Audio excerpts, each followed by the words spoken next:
passo a acompanhar do general Etchegóin, meu chefe de Estado-Maior, e do general Tomás, meu chefe de gabinete. O senhor sabe que o comandante se restringe a ter ideias, normalmente brilhantes, e eles têm a responsabilidade de implementar. E qualquer reserva às ideias do comandante é tida como insubordinação. Total.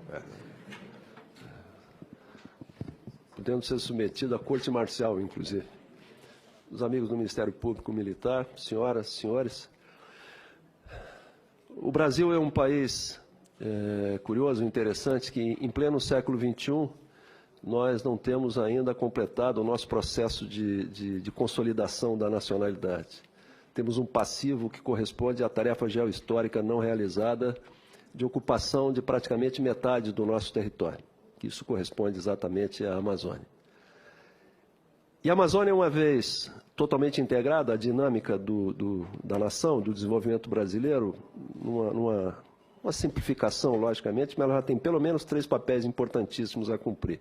O primeiro, senador, decorre das riquezas naturais que ela abriga. Estima-se que os dados mais abrangentes, isso é outra característica da Amazônia, sempre os dados são bastante discrepantes, dificilmente se consegue coisas atuais, enfim, consolidadas, mas os dados mais abrangentes que encontramos indicam que a Amazônia abriga 23 trilhões de dólares em recursos naturais, 15 trilhões abaixo da superfície, decorrente dos metais, minerais, metálicos, não metálicos, energéticos, etc., e 8 trilhões acima da superfície, relativo à biodiversidade, sendo que uma parcela extremamente pequena dessa biodiversidade, no que diz respeito ao seu potencial de exploração econômica, é conhecido até hoje. O segundo papel decorre do potencial que ela tem de ser a plataforma central de integração sul-americana. A Pan-Amazônia, que nós vemos aqui, são 7 milhões de quilômetros quadrados, nós ocupamos 5, mas é interessante ver que alguns países são até mais amazônicos que o Brasil, no que diz respeito à percentagem do seu próprio território abrangida pela Amazônia, como o Peru e a Bolívia, em alguma parte. São 9 países condôminos, com as suas áreas humanizadas e dinamizadas, voltadas para os oceanos. Então, esse contexto amazônico corresponde a um enorme vazio e há uma homogeneidade muito grande entre todas elas. Homogeneidade da geografia física, da geografia humana, e são áreas carentes de infraestrutura, extrema pobreza, e os problemas são os mesmos, né? Os problemas ambientais, indígenas, dos ilícitos, a questão da água, enfim. E como o Brasil ocupa a maior parte e ocupa a posição central, nós só não fazemos fronteira com o Equador, é uma excelente oportunidade para nós capitanearmos esse processo de integração. A integração sul-americana tem outros motores políticos e econômicos, como o Mercosul, o Pacto Andino, o Pacto do Pacífico, mas do ponto de vista geográfico, naturalmente, necessariamente, essa integração vai se dar em torno da Amazônia. Manaus ocupa uma posição privilegiada, ela é equidistante de todas as principais capitais, principais cidades da Amazônia. As capitais como Caracas, Bogotá, Lima e La Paz e mesmo as grandes cidades brasileiras. Então, Manaus é um epicentro da Amazônia. Daí, nós entendermos a inconformidade da população do Amazonas de Manaus em até hoje o Estado não contar com uma rodovia que o ligue ao centro-sul do Brasil. Uma capital economicamente importantíssima e não se conecta com o restante do país, seria mais ou menos a mesma coisa que Porto Alegre, por exemplo, conectada a Montevidéu e Buenos Aires, não tivesse uma estrada que ligasse ao centro do Brasil também. Então, o segundo papel é esse da integração sul-americana. E o terceiro papel vem da condição de que a Amazônia abriga a resposta a alguns dos grandes problemas que afligem a humanidade atualmente. Questão de biodiversidade, mudança climática, produção de alimentos, produção de energia renovável, a questão da água. Daí nós entendemos o grande apelo que a Amazônia exerce diante da opinião pública internacional. e ela ser foco das atenções permanentemente.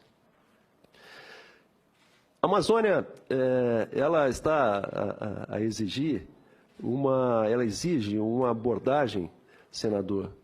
Primeiro, dá que ter uma visão geopolítica da Amazônia, porque já a sua posição em relação aos demais países, já é uma condição importante da geopolítica ser considerada, e o outro aspecto é que há que se entender as diversas Amazônias que nós abrigamos, as chamadas mesorregiões amazônicas.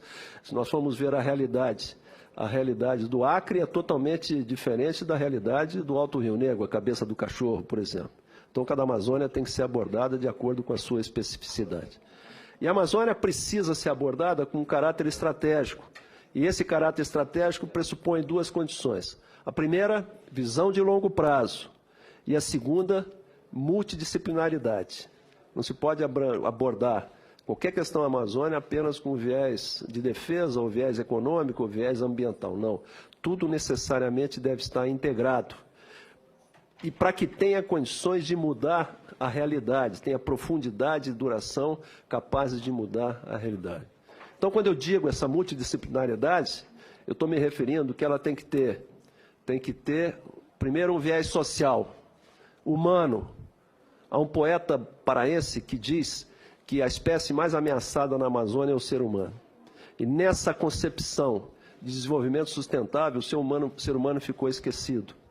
E a Amazônia abriga 23 milhões de pessoas, a maioria em extrema pobreza, vivendo em condições precárias, e os maiores sacrificados neste processo têm sido os nossos indígenas. Depois nós podemos voltar a abordar. Vai, senhor. Muito obrigado. Então, essa questão, o viés social é fundamental. Há que pensar primeiro nas pessoas que habitam a Amazônia. O segundo que nós temos que nos preocupar é a questão da ciência e tecnologia. A professora Berta Becker dizia, uma grande geopolítica, estudiosa da Amazônia, ela dizia que há que se proporcionar valor à floresta em pé para que ela possa competir com as commodities, com a exploração da madeira, simplesmente, ou as plantações, né, para a criação de gado e as plantações, enfim. Então, enquanto não houver essa visão de aplicar conhecimento intensivo, e esse conhecimento, tanto um caráter de pesquisa, desenvolvimento, ciência e tecnologia, mas ele tem que estar associado também com o conhecimento tradicional dos povos da Amazônia. Isso é fundamental. Eu queria agora focar em dois aspectos mais específicos para encerrar. Primeiro é o que o general Etchegoyen caracteriza muito bem como os déficits de soberania que nós vamos admitindo se estabelecerem perante ou dentro da Amazônia. O mais recente agora, nós tivemos esse ano, o presidente da Colômbia apresentou no Congresso uma ideia chamada Triple Way, esse corredor ecológico que vai dos Andes ao Atlântico, passando pelo Amazonas. E a intenção é que essa área seja preservada exatamente como contribuição para deter a mudança climática. Ela tem no total 135 milhões de hectares, 62% deles são no Brasil, corresponde a 83 milhões de hectares, ou seja, são 830 mil quilômetros quadrados. Isso seria implantado no espaço de 5 anos. Isso vai ter uma influência grande na questão ambiental, né? Congelamento, a lógica é sempre essa, congelamento de áreas que os recursos naturais não podem, aqueles recursos naturais que eu me referi, os 23 trilhões de dólares não poderão ser explorados. E também a questão dos povos indígenas, mais uma vez, serão afetados. Nessa área nós temos 3 comandos de brigada, temos 9 unidades do Exército e temos 16 pelotões especiais de fronteira. Isso sempre traz também restrições para a atuação tanto das Forças Armadas quanto da Polícia Federal. Esse déficit de soberania, a gente costuma dizer que esse processo todo é como combater fantasmas, porque ele não sabe de onde vem, o que são, o que fazem, quais são os seus objetivos. Mas o resultado geral a gente pode verificar. Senador, aqui estão as unidades de conservação às terras indígenas. Eu quero dizer que eu não sou contra a unidade de conservação em terra indígena. Pelo contrário, eu sou favorável. Acho que nós temos que ter um desmatamento zero, temos que proteger os nossos indígenas, mas temos que compatibilizar com a exploração dos recursos naturais. Aí são os escudos cristalinos, chamados cráton, onde há ocorrência de minerais, né? E ali em cima relaciona todos: ouro, cobre, chumbo, estanho, prata, titânio, nióbio, tântalo. Agora nós descoberta grande do coltan, enfim, outros. As terras raras foram descobertas aqui nessa região, né? E vejam que interessante essa coincidência que há na concentração de terras indígenas e unidades de conservação. A única exceção é esta área aqui, mas aqui é uma bacia sedimentar e há grande ocorrência de petróleo também, petróleo e gás aqui nessa região. Diamante nos escudos cristalinos, principalmente aqui na cabeça do cachorro, aqui, e aqui na terra indígena Roosevelt, dos índios Cinta Largas, há aqueles veios de diamante cor-de-rosa, de um valor inacreditável, e até hoje não se sistematizou essa exploração. Ele continua sendo explotado por meio de atividades ilícitas. Isso é uma hemorragia, né? São riquezas que o país perde, porque ele sai daí direto para as estruturas de contrabando, e o Brasil não se beneficia em nada com relação a isso. Então, realmente, esse aspecto nos preocupa. Na minha opinião, senadores, uma enorme ameaça para o nosso país, talvez a maior ameaça nossa, ao lado dessas questões da relativização da soberania, é o narcotráfico. Fazemos fronteira com 3 países produtores de coca e mais o Paraguai, produtor de maconha. A Bolívia também se produz alguma maconha. São 11 mil quilômetros de fronteira, só na Amazônia, 17 mil no total. O narcotráfico, eu sou extremamente preocupado e eu tenho muito receio que nós estejamos caminhando na direção de uma mexicanização, em que todo esse processo fuja ao controle e se torne quase impossível de ser debelado, ou pelo menos controlado. O crime, a estrutura de narcotráfico na Amazônia, ela ainda é bastante desorganizada, vamos dizer assim, bastante primária, mas ela caminha celeremente para a organização. Essas grandes organizações criminais de Rio e São Paulo já estão presentes na Amazônia, e foi criado aqui no Amazonas uma organização criminal. Ela surgiu daquela de São Paulo, né, que é o São Paulo, é o PCC. Mas depois ela está independente, autônoma, e ela até tem mais ligação hoje com o Comando Vermelho. Eles compram droga na Colômbia e Peru e entregam para o Comando Vermelho. Isso tudo está caminhando, está se estruturando. Já foi detetada a presença de cartéis mexicanos aqui na Colômbia e no Peru. O cartel mexicano tem um modus operandi extremamente violento, e essa violência já começa a transbordar para o nosso lado. Os nossos indígenas, eles são reféns desse processo, porque, como eu me referi, que não há atendimento das necessidades básicas dos índios, eles ficam refém dos ilícitos, eles próprios proporcionam o ilícito como única, às vezes, alternativa de suprir essas necessidades. Então, com muita frequência, a exploração de madeira ilegal, o garimpo ilegal em terra indígena é proporcionado pelos próprios índios.